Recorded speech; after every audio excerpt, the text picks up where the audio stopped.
பிடிக்கும் என்றால் ஓம் முருகா என்று கமெண்ட் செய்துட்டு நமது முருகன் அருள் சேனலை சப்ஸ்கிரைப் செய்து கொள்ளுங்கள். முருகப்பெருமானின் அருளை பெறுவதற்குரிய மிக முக்கியமான விரதங்கள் ஒன்று இந்த கந்த சஷ்டி விரதம். 6 நாட்கள் முருகனை மனதார நினைத்து விரதம் இருந்தால் கேட்டது கிடைக்கும், நினைத்தது நடக்கும். இந்த வருடம் அக்டோபர் 22ஆம் தேதி புதன்கிழமை அன்று இந்த விரதத்தை தொடங்கி அக்டோபர் 27ஆம் தேதி திங்கட்கிழமை அன்று இந்த விரதத்தை நிறைவு செய்யலாம். தண்ணீர் விரதம் இருப்பவர்கள் நாள் முழுவதும் தண்ணீர் மட்டும் குடித்துக்கொண்டு விரதம் இருக்க வேண்டும்.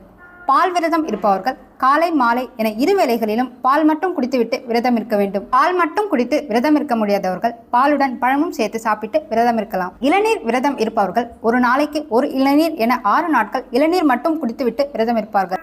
இருப்பதிலே மிகவும் கடினமான விரதம் என்றால் அது இந்த மிளகு விரதம் தான். இதில் முதல் நாள் ஒரே ஒரு மிளகு, 2வது நாள் 2 மிளகு என 6 நாட்கள் 6 மிளகு மட்டும் உண்டு விரதம் இருக்க வேண்டும். இந்த விரத முறைகளில் உங்களது உடலுக்கும் மனதிற்கும் ஏற்ற விரத முறை எதுவோ அந்த விரதத்தை தான் நீங்கள் எடுத்துக்கொள்ள வேண்டும். எந்த விரதம் எடுத்துக்கொண்டாலும் தண்ணீர் குடிக்காமல் விரதம் எடுக்காது.